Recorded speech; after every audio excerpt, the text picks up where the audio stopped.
今日繼續做呢個 NGSD Wing 嘅模型啦。今日咧就應該係已經噴好晒除咗羽毛之外，其他嘅骨件都噴好晒啦。所以進行呢啲嘅少量嘅筆塗啦。首先第一隻用到嘅就係呢個香檳金色啦。就將呢個嘅支槍嘅一啲部分做啲點綴咁樣嘅。通常我都係油嘅時候咧，都好隨意就拎支佢本身嗰啲 Gundam marker 咧，就拎去擠啲油出嚟咧，就拎支面上筆去油咁樣嘅。盡量油嘅時候咧，都係唔好出界啦。順住一個一定嘅方向咁樣嘅。如果你見到呢啲嘅位置咧，要油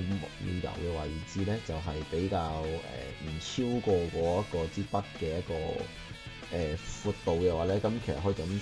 掃一個方向就 O K 啦。因為咧坊間通常都會教大家用嗰啲咩嘅十字法啊，即係先打橫又一次，打直掃一次。嗰啲我覺得係喺大嘅面積嘅件上面係有用嘅。但係如果呢啲比較細嘅位置啦，直接一個方向順住去咧，咁就O K 㗎啦。你見到如果係啲長形嘅即係要沿住個長嘅方向去游啦。通常如果做嘅時候咧，都係好緊要就係一對對咁去做啦。即係如果好似槍咁兩支嘅話咧，即係佢左右兩支槍嘅兩邊咧都望清楚對清楚冇油漏啦。之後就去到做呢一個嘅心口嘅左右兩邊啦。佢有條坑咁樣，我都想做多少少點綴啦。雖然呢個位咧就唔係會好見到嘅，因為始終咧你即係你手會自己擋住咗啦。不過做模型嘅嘢都係做自己中意做嘅部分啦，睇唔到人哋睇唔到，自己知道咪好咯。呢啲位咧游嘅時候都係因為有粒坑啦，所以咧就沿住個坑去游咧就 O K 嘅啦。冇乜特別技巧可言，我覺得都係油嘅時候就同時間競賽啦。因為擠出嚟啲油嘅時候咧，佢開頭咧個稀釋嘅程度咧應該係比較都幾理想嘅稀身啲嘅。但係你去到佢後期會乾嘅時候咧，feel 到咧佢嗰個油嘅嗰個稀結程度咧係越嚟越結嘅。如果結嘅時候咧，當然啦佢會上得容易比較厚實，都好難叉開去游翻勻循啦。所以咧即係都要睇住嗰個，即係你每時每刻都睇住個油嘅稀同埋結嘅程度啦。如果開頭太稀嘅話咧，好容易咧，如果上啲細嘅件嘅時候咧，好容易就會搞到一劈劈噶啦，唔係幾好嘅。然之後依家做緊嘅咧就係開始做嗰個翼嘅骨架啦。因為之前做翼嘅時候就吞漏咗嗰個背包個位啦，所以就唔可以一口氣做埋骨架，就搞到即係今日咧先至可以完成晒成個骨架咁樣。稍後都會整埋條片咧，就放上去睇下即係個骨架嘅形態，因為都真係幾靚嘅骨架。呢個應該翼嘅其中一個骨架部分咧，就油咗個窿窿佢啦。啲窿窿咧其實最容易油嘅，因為咧即係基本上你一有懟落去馬個圈已經搞掂啦。油出咗少少唔使驚嘅，到時用啲火機油咧就用支棉花棒去煎翻佢就 O K 㗎啦。呢都係有4個邊啦，所以即係都填咗4個窿咁樣啦。好啦，我發咗條片，因為可能冇 set 定呢個叫色溫嘅東西，所以一條片嘅時候咧，會啲光暗或者個色溫咧係會有啲變化嘅。有少少暗眼有時候。依家做咧，你見我咧就開始見到油開始結身咗，所以補翻啲油都稀翻啲啦。都係填啲窿窿罅罅位啦。再檢查下呢啲位咧，就通常有機會你唔穩實定嘅話咧，你嘅手都叫油出界，都係唔緊要嘅。到時揾一啲嘅火機油或者啲人會用即係火機油啦，或者啲人用 X20就去抹一抹佢。到個背包呢個位啦，嗰個噴嗰個出風位啦，或者嗰個係咯，我就會用都係油翻金色啦。通常我呢啲補嘅油諗法咧，就會係喺呢個啲比較長出風位就用金色啊，去金屬色去做一個顏色啦。咁然之後咧就喺一啲好似能量槽嘅位咧，會用翻佢嗰隻即係我想砌嘅顏色嗰個色嗰個色力錘顏色去做嗰個能量嘅位置。咁啊，今次呢一隻 MGSD Wing 咧就想做藍色啦，咁啊，所以咧就喺呢啲能量位沙度會填翻藍色咁樣嘅，係啦，即係表達佢啲能 energy 嘅流動咁樣啦。咁啊，都係繼續填翻啲金色啦。咁啊，你見我依家填嗰啲位咧都係比較細嘅。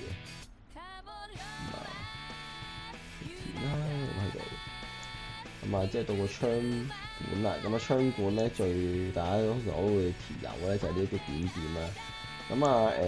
我吸收咗以往經驗咧，咁就喺油呢啲點嘅時候都注意一樣嘢，就唔好由太多種色上去係啦。因為之前有一隻都係RG 嘅 Wing Zero 咧，咁啊佢啲槍炮咧，我都係油咗10幾萬隻色嘅，咁啊有即係有金屬，即係啲金屬嘅金色啦，有銀色啊，有紅色、綠色啊咁樣，咁望落去咧係好多 detail 位嘅，但係咧就要睇下，就隻顏色唔算好 match 嘅話咧，咁其實個出嚟效果咧就有啲花咁樣嘅。咁啊，所以我今次就主張就係盡量顏色就唔好太多啦，咁啊都係叫631嘅比例啦。咁啊即係個主色咧，依家嚟啲槍就60% 啦。咁啊然之後做一啲嘅襯托嘅顏色比例咧就會30% 啦。咁啊然之後最尾做一啲跳色咧，咁通常今次就係做呢個金屬嘅藍色咧就會10% 啦。咁啊即係咁呢個都係通常啲人設計師會比較常用嘅啲 design 嘅color ratio 啦，我會稱之為咁啊。支槍管就因為咧佢最後邊嗰位咧其實睇唔到嘅，咁啊同埋就啲槍管我都係油晒3邊啦，咁啊因為佢嘅底嗰邊咧其實就遮住咗，咁同埋都好難油啊，咁啊所以就冇特別再去油啦。咁之後咧就係噴油呢個嘅個盾牌嘅嗰個夾啦，咁就都係有個槍管啦，同埋佢個底嗰個有幾個窿位嘅，咁我都決定油埋佢啦。咁雖然都嗰句啦，呢個位都係冇人睇到，你唔拆開嚟睇嘅話，咁或者除非你飛機形態，你就睇佢飛機底咁樣啦，咁啊咁先至有機會睇到嘅啫。咁啊依家都啱啱頭先就補咗油俾佢啦，因為都真係要幾多要定期 monitor 住嗰個嘅油嘅稀同埋嘅程度咁樣。因為通常大概啦，我諗5至10分鐘嘅話咧，就要補一次油咁樣嘅。因為通常5分8分鐘之後咧，啲油咧就會開始結身㗎啦。咁如果呢個時候你上色嘅話咧，係會有啲難上得好嘅，咁啊有機會會一笪笪唔勻循咁樣啦，係啦。咁啊由呢啲大面相對地比較大面積嘅時候咧，咁就我就會開始用即係叫十字塗法啦。咁啊先油咗一浸先啦，係啦。咁啊再打直咁樣去油一浸咧，稍微乾咗少少嘅時候，咁啊同埋都注意油嘅時候都留意翻個油嘅推同埋拉嘅方向啦。咁我個人覺得咧，有一種叫推筆啦，因為通常我哋油嘅時候咧會有一個角度咁樣噶嘛。咁如果順住角度，我就叫做拉啦，係啊，拉過去，就話你要由左至右打支筆打斜咁樣拉過去。咁如果倒翻轉就要推筆啦。咁咧拉筆有好處，啲油嘅時候咧個紋理會順啲，唔會咁易叉開嘅。咁但係咧有時候你個起司位未必真係 exactly 喺嗰條，即係你個邊位咁樣噶嘛。咁啊再推筆可以補翻嗰啲嘅罅位，咁令到你可以填到條邊啦，係啦。咁啊，我覺得要油呢筆塗嘅話咧，其實都同你做呢個遮蓋膠紙嗰個原理一樣嘅啫。就最緊要夠 sharp 啦，咁啊你油條邊度都要夠清清楚楚啦。咁如果你油嘅時候油出界嘅話咧，唔緊要嘅，都係嗰句拎翻支火機油到時拎支棉花棒捽一捽佢就搞掂㗎啦。咁啊，而家繼續睇到慢慢雕琢緊嗰個嘅嗰個盾或者個飛機頭嘅底啊嘛。咁啊多佢呢個位就即係磨頭嘅時候作為自嗨嘅啫。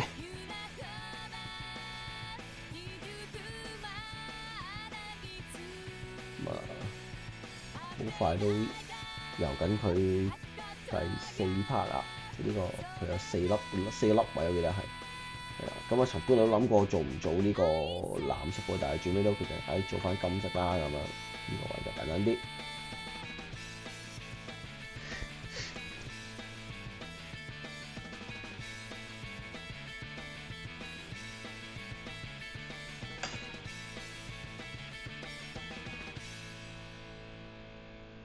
咁啊，又做完一件啦，之後咧就做嗰個都係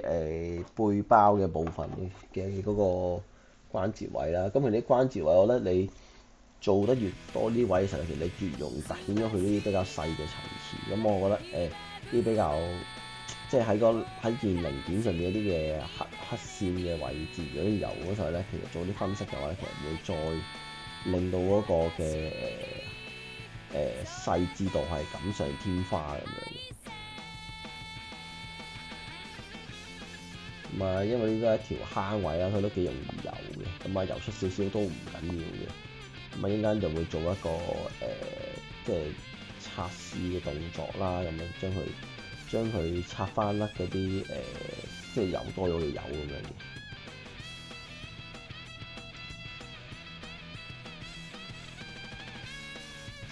咁啊，到個槍管嘅底啦。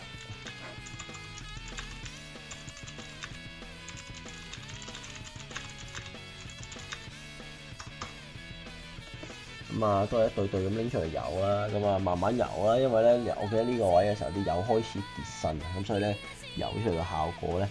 就比較唔係好smooth啊，咁樣最尾都好快咁樣就補翻油。咁啊，之後就到翼啦，咁因為呢個翼咧之後咧就會做一個無縫嘅，咁啊無縫都會講下點做啦。咁但係要做無縫之前咧，就油翻佢嗰啲嘅點點位先。咁啊，其實都有少少糾結，可唔可以再做多少少一層，就係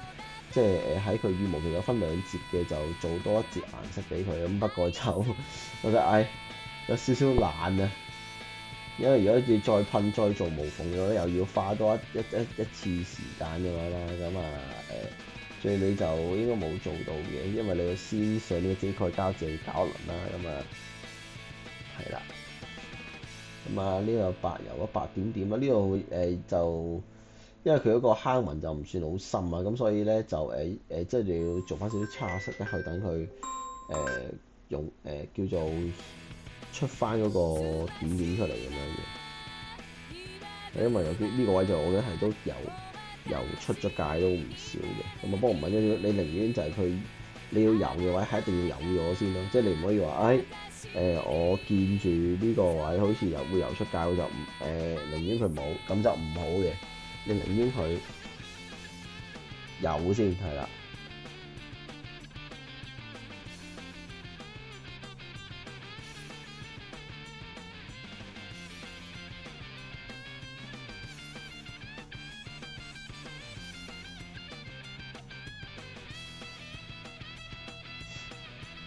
咁啊，就可以到油藍色嘅部分啦。咁啊，支槍就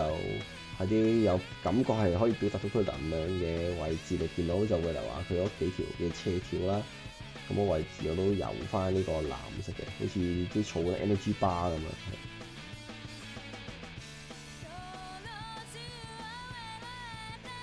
energy bar 咁樣油個藍色嘅啦。不過我啱影嘅時候油即係出咗界。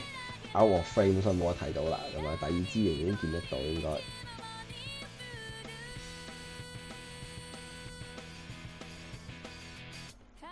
咁啊都係啦，留意翻係兩邊啦。咁啊都提一提，今日個進度就會係做到成隻骨架完成晒嘅組裝埋嘅。咁之前其實喺今日之前，其實嗰個身體嘅骨架就做好咗㗎啦。咁係爭武器啦。同埋係嗰個背包嘅啫。咁啊，所以今日就係做呢個筆塗，同埋就係做呢一個嘅最後嘅組裝啦。咁之後就會噴埋對翼嘅對翼嘅毛，做咗毛縫再噴啦，咁又可以完成晒㗎啦。咁啊對翼毛縫完再噴再筆塗啦，應該預計嘅步驟就係咁啊。對背包部分就由翻啲，我覺得係感覺同可以展示到佢能量或者佢一個 signature colour 藍色嘅位置做一啲嘅點綴啦，見到一啲窿啊位都油咗呢個藍色嘅金屬藍，咁啊之後就做呢個對翼嘅骨架部分啦。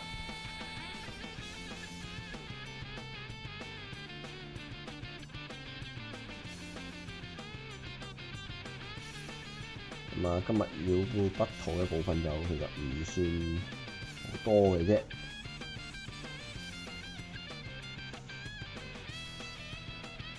咁啊多句啦，因為你兩件件佢左右兩邊加埋咗4忽嘅就對齊晒啦。咁啊多一句，呢啲位有多窿窿啊嗱，慳位咧，咁你寧願油多，即係有油多好過油少嘅。你油多可以拆走佢，你油少咧嗰一 part 冇就冇噶啦。咁啊，呢啲比較大件嘅情況咧，我都係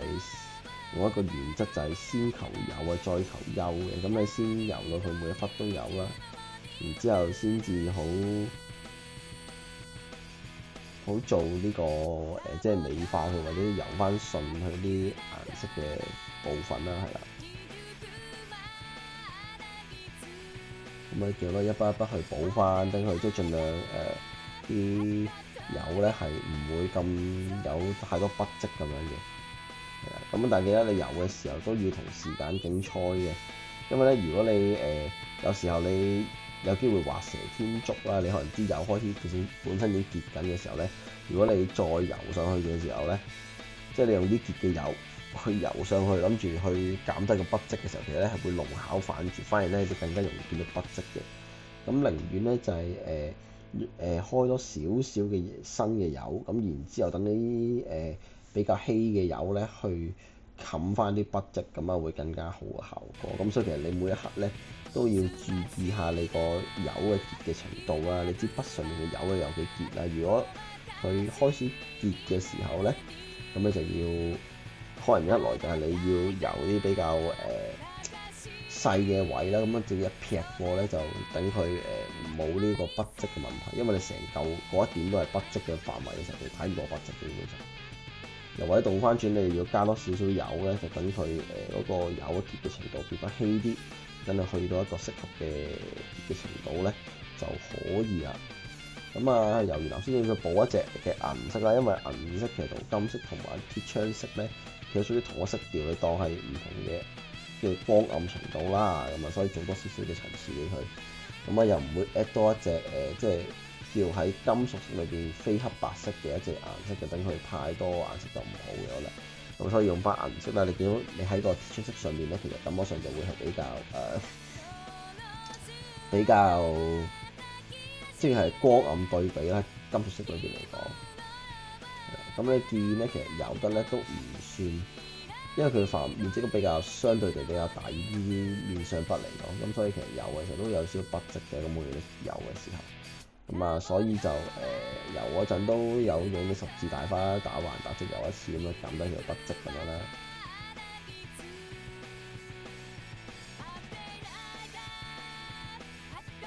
咁啊，如果油出界嘅時候咧，咁啊好簡單嘅，都係應該揾翻支火機油抹一抹佢，捽捽佢唔用棉花棒咁樣。咁啊，其實啲槍都幾多呢啲可以油嘅位，不過最尾就冇油到太多，因為我驚就會太花反而做到。因為其實模型嘅啲即係你增加個仔細程度咧，其實就你每一件件都盡量要保持一個約略嘅複雜性啦，稱之為即係例如話啊，你冇理由淨係隻手就做勁多黑線，你隻腳就空溜溜咁樣噶嘛。咁所以有時候就我都會留意下做黑線啊，或者做啲油嘅時候咧，會唔會上得好某一部分嘅件都做得好多，但係某一部分嘅件做得好少咁樣。如果咁嘅情況，盡量就做翻個平衡啦。係啊，因為咧我之前都試過黑線就幫隻高達應該幫隻 VF 即係 Marcos 嗰啲嘅飛機咧去做啲黑線咧，咁啊都係黑到永無休止，因為就係件實在黑咗第一件咧就黑得都比較花嘅，咁之後咧後邊啲件咧都要根據住呢個嘅黑線嘅密度啦就去黑嘅，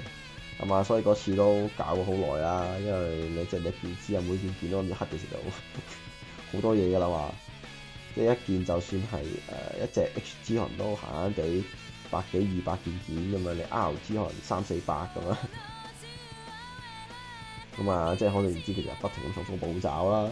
咁好啦，之後就到一個嘅中段先做一次嘅測試嘅動作啦。就用支火機油啊，就沾咗喺棉花棒上面咧，就去擦嘅。咁啊，其實都有少少技巧嘅。咁啊，我記得就係我覺得啦，就支棉花棒咧，就要沾滿咗啲火機油先。咁因為咧，如果太乾嘅話咧，咁樣擦落去咧，就冇乜效果啦，同埋咧就係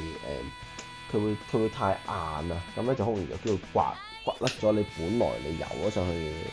嘅即係個底色咁樣啦，係啦。咁啊盡量擦嘅時候都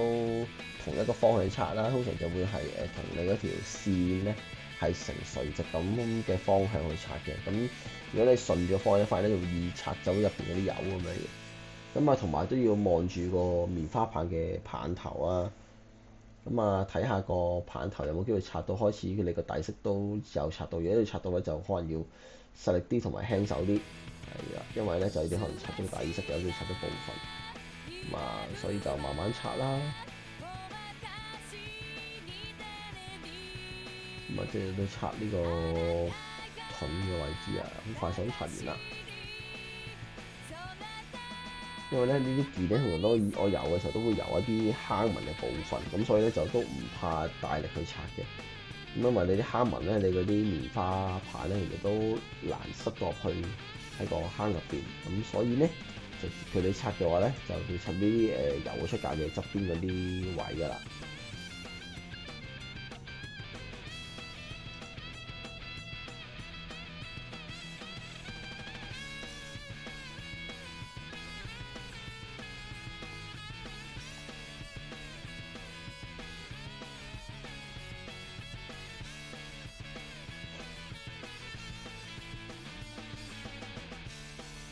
同埋啲坑位個位係啊，槍托嘅位置。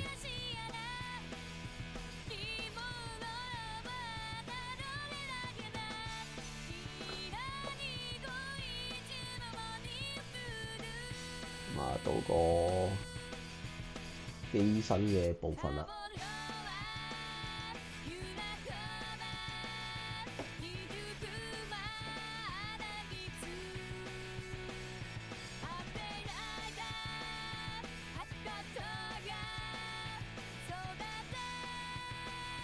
因為我發覺啲位就係啲外裝甲個部分咧，原來拎漏嗰啲件去上色咁啊，所以決定都上埋啦，就要上翻個金屬藍俾佢啦。係啦，因為白色我覺得如果做翻其他金屬色嘅話咧，唔做呢個金色會比較好啲嘅，因為佢本身我件白雪機嗰個配色嚟講咧，我都係用呢個銀色白色做主色，即係個60%就會係銀色同白色啦，珍珠白色咁啊，然之後就用翻藍色係做個30%，咁啊最尾可能做咗其他少少一啲嘅跳色就應該少啲，或者可能7:3比啊，呢個叫係啊，所以就補翻藍色俾佢，同埋就係1%就即係10%就係呢個藍色嘅 sorry 咁樣講。即係銀色同白色就係嗰60%，30就係金色。咁啊呢一件其實都會有唔少都有會出界嘅，咁不過都係唔緊要，最後都係用翻呢個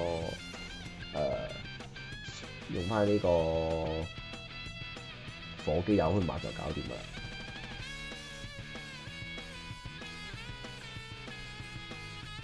同埋呢啲坑紋位啦，咁基本上你嗰啲遮蓋膠紙都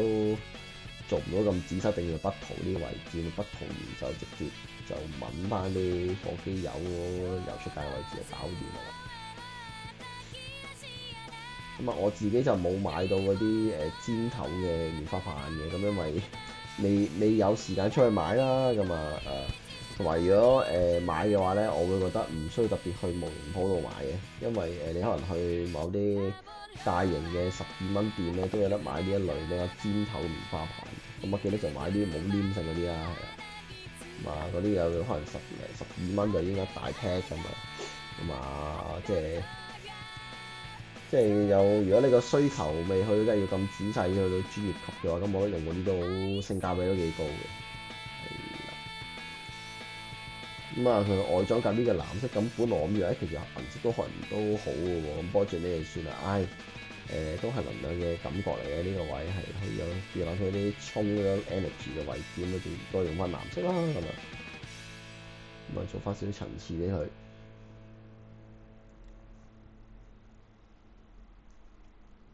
咁啊呢啲一條嘅方向如果比較長身形嘅話，就順住個方向游就啱啦。咁啊游嘅時候都少少技巧咧，就會係我稱之為即係邊搭邊咯，係啦。咁啊即係咧你游嘅時候就唔好話即係游你同上一個游嘅方向，你盡量搭少少位置俾佢，咁樣可以 cover 住翻嗰個嘅筆跡咁樣嘅。咁啊然之後就係測試翻啲即係游嘅出界嘅部分啦，咁啊因為呢件件之後就會做呢個無縫嘅。咁啊，所以即係要最尾做去無縫之前咧，就要做一啲 final checking 啦。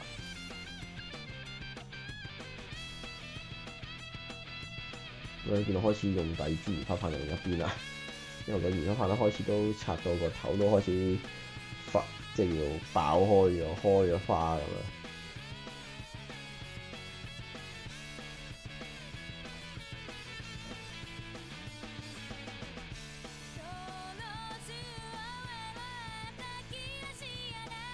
咁啊，就到啲手臂外裝咁嘅部分啦。咁啊，呢一度咧就應該都好快就拆分一啲咩嘅啫，啲外邊嘅油嘅啫，因為佢係一個坑位嚟嘅。咁啊，所以我覺得呢啲筆塗最好咧就由啲坑位咧，咁樣就確保咧你就唔會拆出界啦，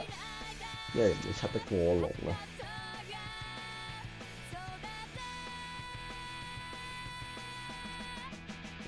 都係插埋佢啦，呢個部分就咁快手嘅啫。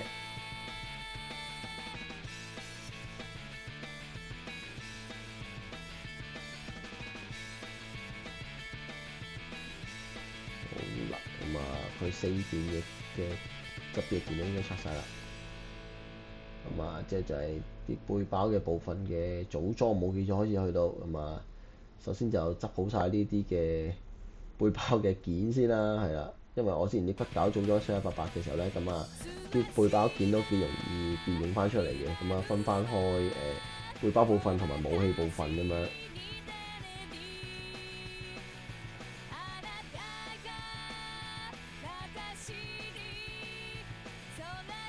首先就係拎晒啲件出嚟。咁因為之前咧就為咗方便咧，有啲件左右合併咗嚟拆翻開，即係左右合併嚟噴咧，之後就要拆翻佢啦。咁呢個時候就要小心啲咁樣。咁盡量，因為你噴咗油嘅話咧，咁一來油有厚度，咁二來就係有機會啲油都對，其實油對件零件都有即係少少程度嘅腐蝕性。咁所以咧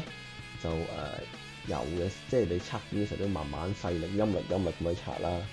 然之後發覺呢件要未做呢啲測試嘅嘛，拆翻乾淨條邊佢咁啦。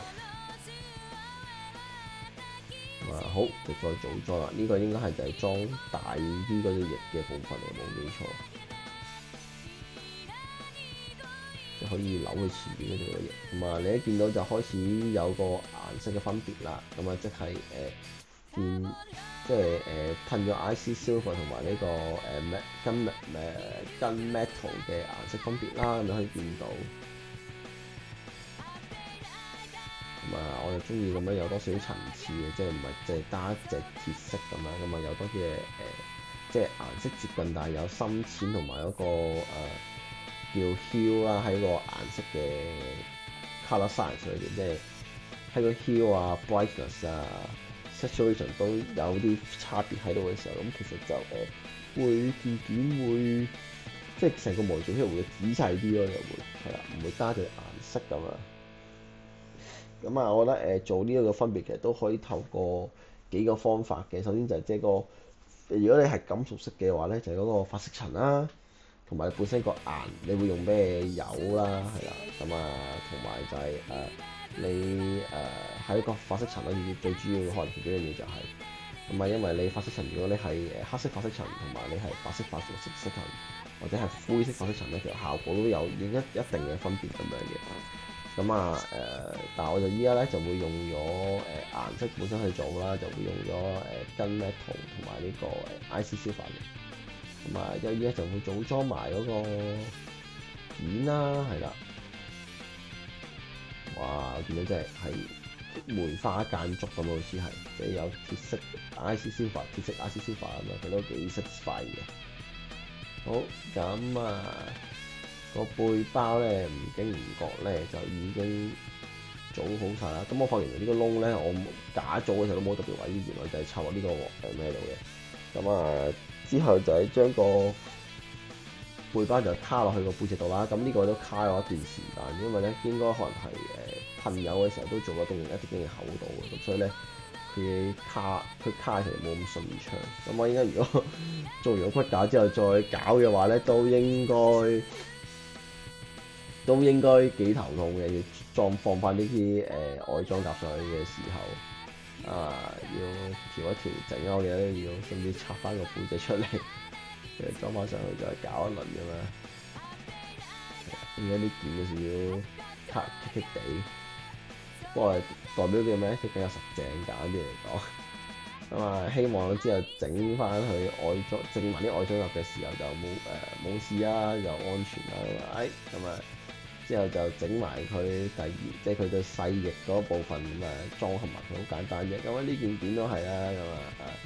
即係噴嘅時候就連埋兩件合一體嚟噴，咁啊合得比較密實，咁啊所以咧就要啲時間拆咗出嚟啦。咁啊，我發覺隻 MGS-D Wing 嘅隻腳咧，佢有一個骨架個關節位，其實係有少少鬆嘅。咁啊，第一個就係個大髀嗰個位置就連住個身軀，即係條腰嘅位置嗰個件啦。咁啊如果你冇裝後邊嗰個嘅外裝入嘅時候咧，佢係唔係一個即係封實咗嘅口嘅位嘅關節嚟嘅旋轉關節。咁啊，所以咧嗰個位就會好容易鬆嘅嘢，齋做骨架嘅時候，你好似啦咁啊。另外個位就係佢腳，即係腳掌同埋隻小腿之間咧有一個位嘅，咁嗰個有一段小嘅零件應該係黐住嗰個即係遮住隻腳掌嘅嗰個夾嗰位咧，咁啊都會容易甩嘅。咁啊，因為佢都係一個唔係 close 咗嘅關節啦，佢都係開咗口嘅。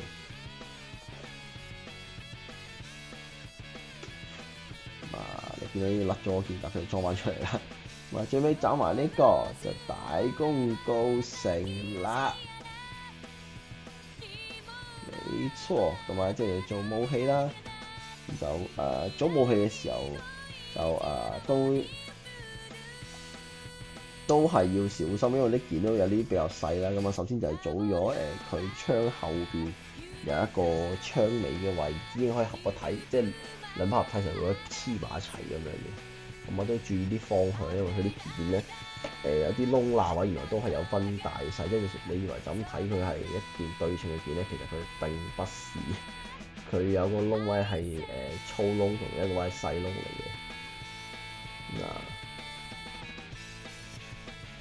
之後就係將嗰個嘅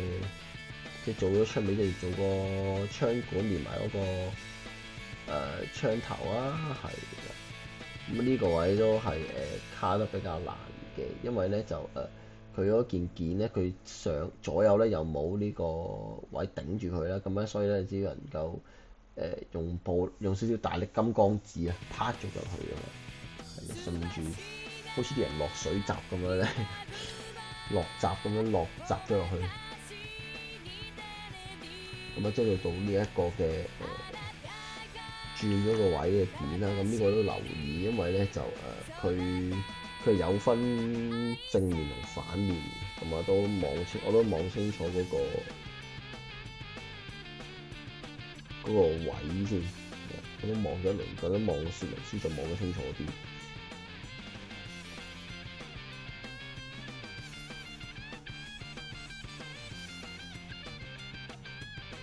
咁啊，即係將個槍托就合咗去啦。咁啊，連埋後邊呢個，咁啊嗰當下呢一下咧合完之後咧，我好自然地咧，就唔知點解就將佢合埋個背脊，即係另外一邊個位合咗佢啦，合咗實正正嘅嘛，即係心諗，再望說明書，原來係要有其他件未合嘅，就心諗，中招，仲有件未合，呢啲就自作聰明咁樣就冇睇實說明書。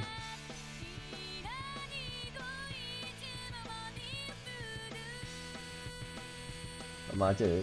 就要拆翻出嚟啦。咁啊，做咗一次傻仔啦，即係呢個故事教訓我哋咧，就做人就要睇清楚說明書，按部就班啊。咁啊，之後下一個部分咧就係最心驚膽戰嘅環節啦，因為咧呢一件咧就首先佢係即係左右兩邊嘅件嚟合咗呢個卡榫位嘅。咁呢個卡榫位咧，亦都係另一件細嘅卡件咧，因為俾地板真係食咗咁所以就唯有拎復件復翻出嚟啦。咁但係咧，我就用呢個 UV 膠去做復件嘅。咧復件咧就因為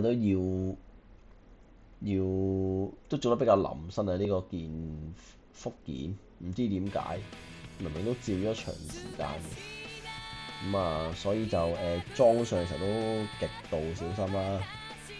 我一見到佢一撳用施力嘅時候，你開始有啲彎，即係開始彎咗咁樣，極度淆底。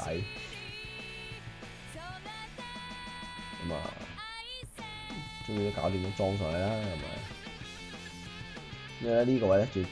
佢主要咧係一個八字形嘅一件件啦，即係咧佢兩個窿要裝上去。分別就係嗰個槍嘅彈夾同埋就係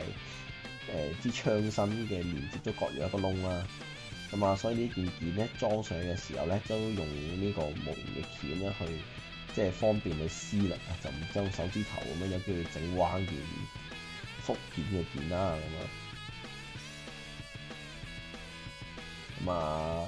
之後都係對好位，就用支鉗壓落去咁樣。即係盡量都係個施力點就係嗰個卡榫位啦，又唔好側邊啦，佢有機會咬彎，驚佢。係啦。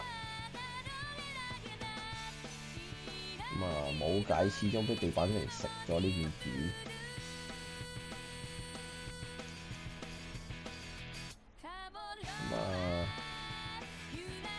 之後都你見到件件其實都好容易彎，每一下做嘅時候其實都心驚膽戰，會斷件咧，咁樣斷件就真係 GG 啊！因為又再出多次復件喎，真係想喊喎。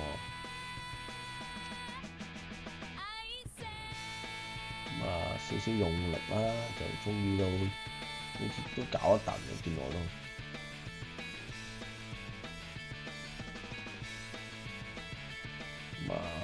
冇個地壓落去，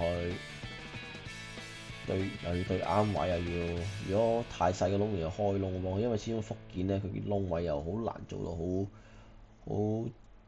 好準確100%還原翻原本件件。始終有啲 handmade 嘅呢啲情況。搞嚟終於裝咗啦。裝埋支槍托。槍托佢好似係有分大細窿嘅，所以嗰陣時都要望清楚。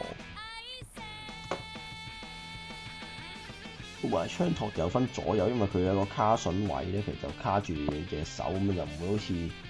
即係 RG 嗰支槍咁樣咧，你一到夾落去冇嘢卡實咁樣，咁啊即係唔好咁吊吊揈咯。依家就咁啊，依家發覺出嚟就發覺，唉，原來呢件劍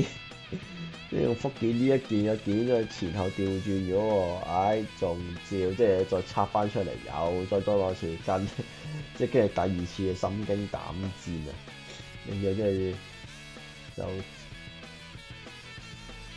點解又發現呢樣嘢，就將佢拆翻出嚟，你想喊啊當下，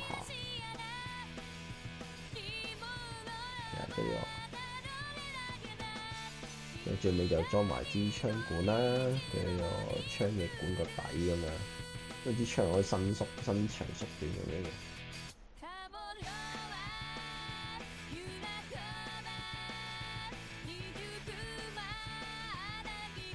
咁呢個時候應該未發覺個槍托裝錯咗，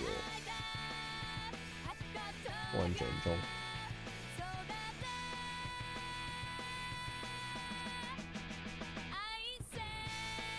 咁啊，即係自己就直接先將支武器裝咗喺個手度先啦，爽啊！即係我做完右邊就做左邊啦，咁啊左邊就照板煮碗嘅啫，咁啊所以呢個過程好快過頭先喺度摸份說明書啊，同埋唔使，因為呢件件就冇做福建嗰啲件係即係原廠嘅件嚟嘅，所以就相對地容易啲組裝上去嘅，係啦，所以呢一件勁快手。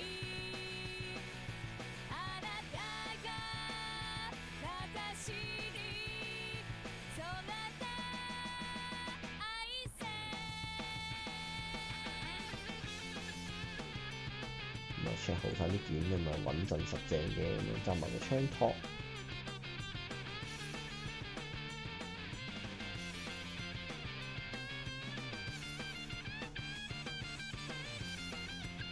跟住就發覺，呢件件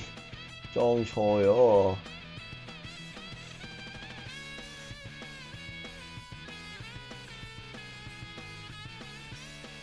諗嗌中招，於是咧要將佢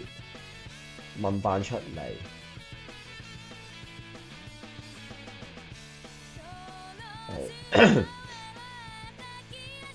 即係噩夢啊！呢個簡直係。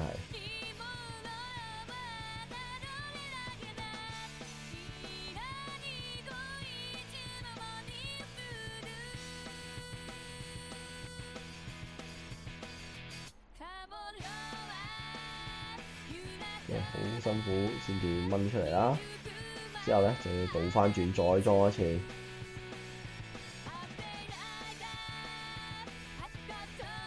好彩咧就都順順利利咁樣呢個位，